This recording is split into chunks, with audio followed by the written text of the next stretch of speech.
So you're thinking about RVing with your cats. Do you really know what you're in for? See how he foams? I'm gonna have to clean him up now. He's mooning everybody. This is what he thinks about all y'all. He said, no, Daddy, don't tell them that. They won't like me. I'm Jamie. I'm Tonya. This is Simon. He is a Seal Point Lynx Siamese, and Annie is a tuxedo cat. Trying to get chirpies?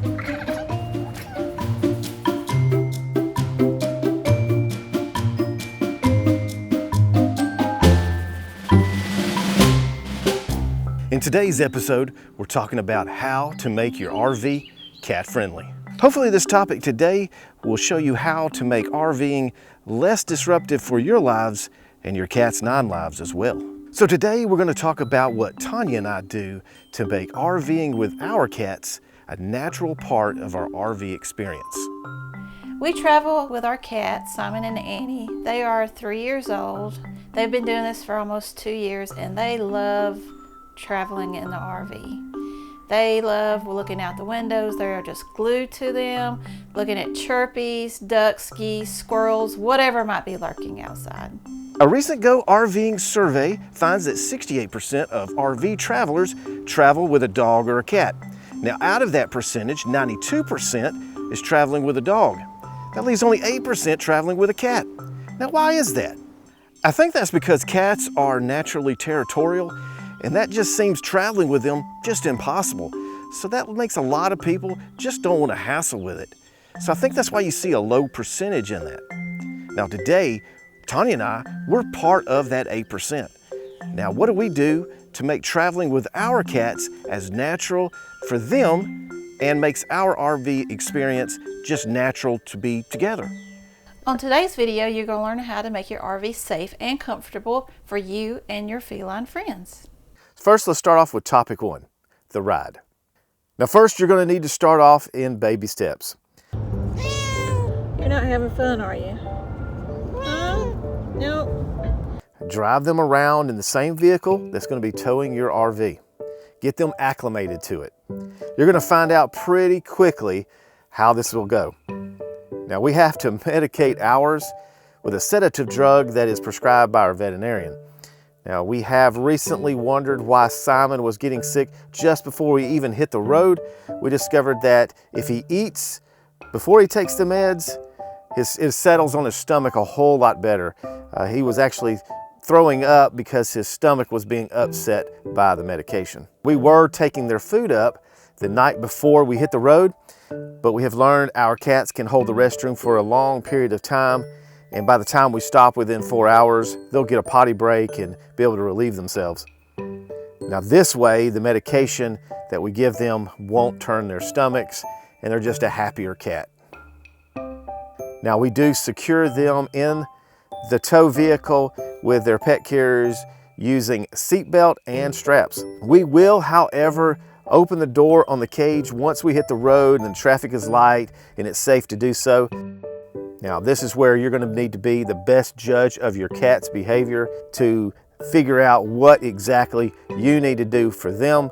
But this gives you an idea because this is how we do it, and we've been pretty successful with this for a lot of trips in the last 2 years. Here's a bit of advice that I'll give you. When you're taking your cat to the vet, don't take them in the vehicle that's going to be towing your RV. Keep that separate. Don't let them associate camping and going to the vet being the same thing. So you want to have a separate vehicle that you tow in and a separate vehicle that you go to the vet in. This way the cat can acclimate and say, oh, hey, we're going camping, it's fun, this is great. Instead of, oh no, we're going to the vet, I'm about to get stuck, prodded, and who knows what else. 8 essential tips to make your RV cat friendly. Topics that we're going to be covering in this section. Number 1, securing doors and windows. Number 2, litter box location. Number 3, water and food location. Number 4, scratch protecting your furniture. And number 5, scratching posts. Number 6, cat furniture such as cat trees. Number 7, cat toys. And number 8, monitoring while away. Number one is securing your doors and windows. Now I know it's going to be tempting to leave the windows open with the screens, letting the camper air out in the fall. But let me tell you, those screens are fairly easy to pop out. I popped out all of mine pretty easy. A cat could easily do that and escape. So you want to make sure those windows are secure, especially for your cats.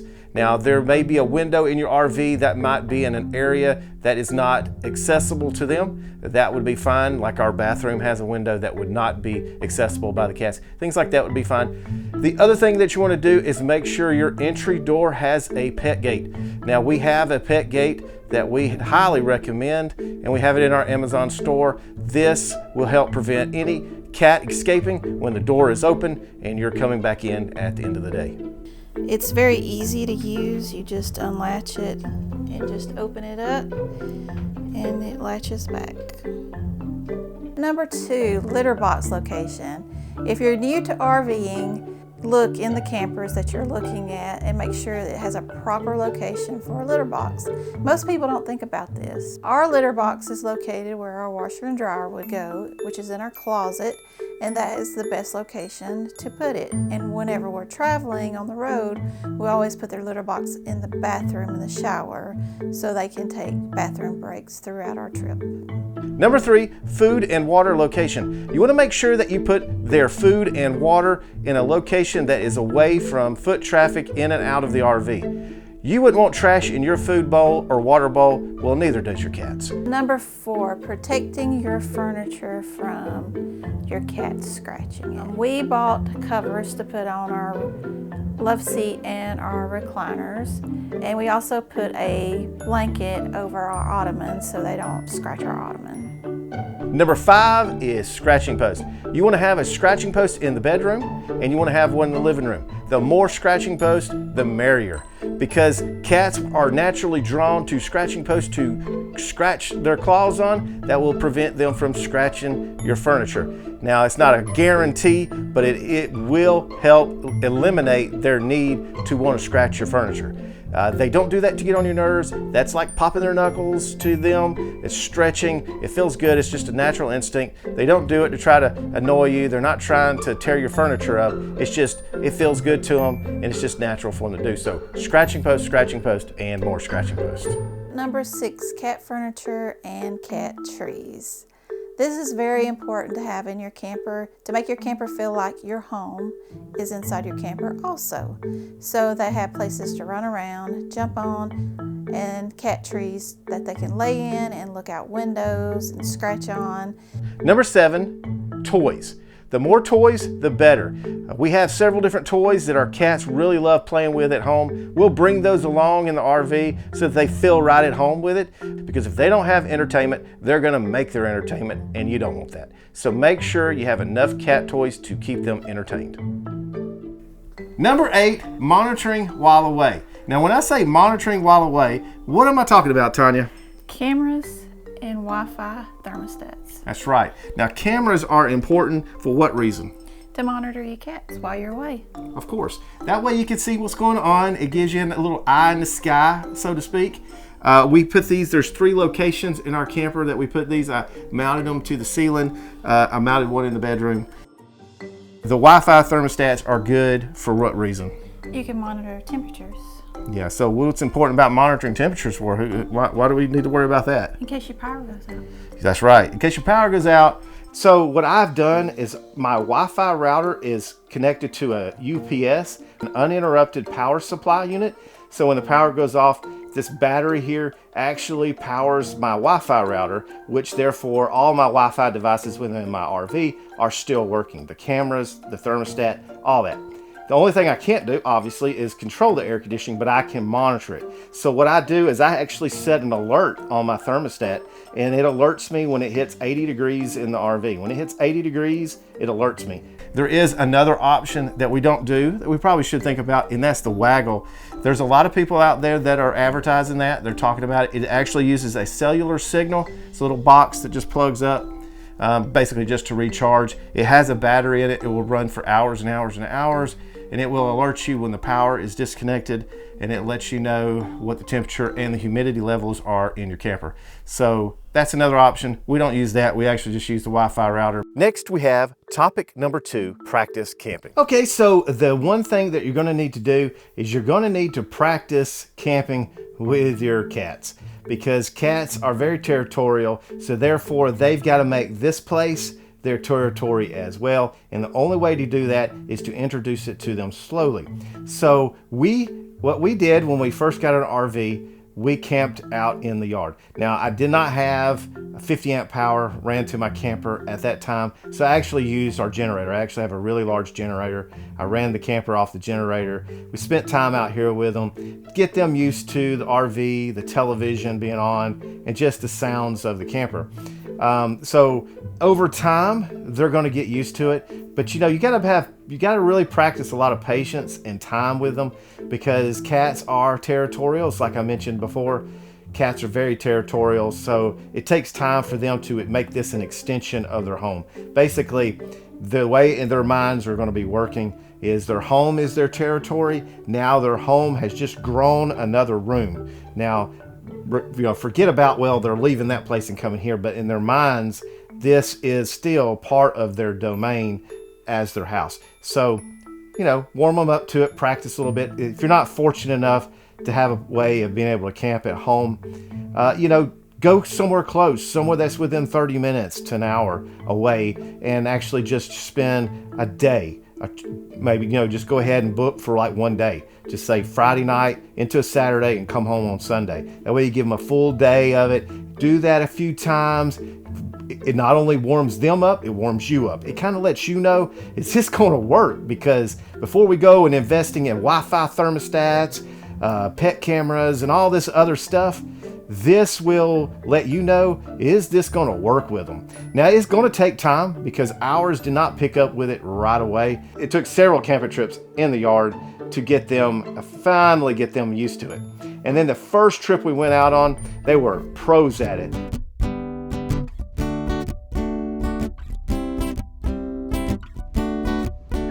Huh? What'd you see? What y'all see?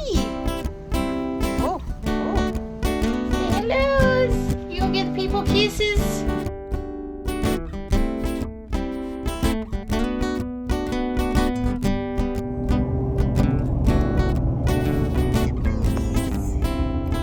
I know, girlfriend. See? What do you see, sweetheart? What you watching? What you looking at? See chirpies? Huh?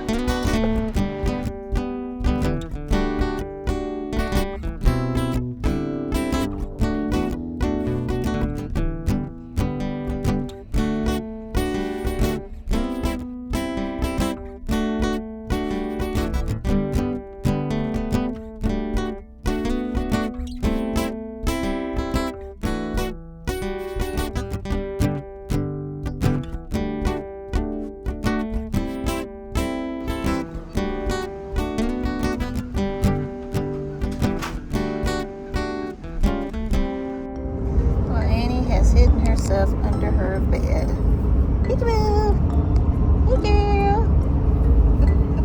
We adopted Annie and Simon in 2021, so they'll be 4 years old this year in 2025, and we don't regret anything about adopting them. We love both of them dearly, so please make sure you adopt from your local shelter or local animal rescue, and please make sure you spay and neuter your pets. Thank you. Making your RV cat friendly is going to involve a little time, patience, and practice. Not every cat is going to take to RVing, so don't push your cat beyond its stress levels. You know, and I know, cats are all different. Cats are like humans. They have a lot of different personalities. Did you know that actually a cat's brain is not far off from a human's brain? That's why cats kind of do what they want to do, and they come to you when they want to come to you, because they're really closer to humans than a dog is. And that can make it really difficult sometimes to get them to do what we want them to do, which is, hey, we want you to go RVing with us. Not every cat's going to take to it. Younger cats are going to be a little bit more accepting of it. Older cats are going to be stuck in their ways. They're probably not going to take to it as well. But with a little practice and patience and using some of the tips that we've given you today, I believe that you can get your cat to be RV ready for those grand adventures. A recent go RVing, oh gosh. I gotta get my statistics down. 68%, 92%, you know, all these percent.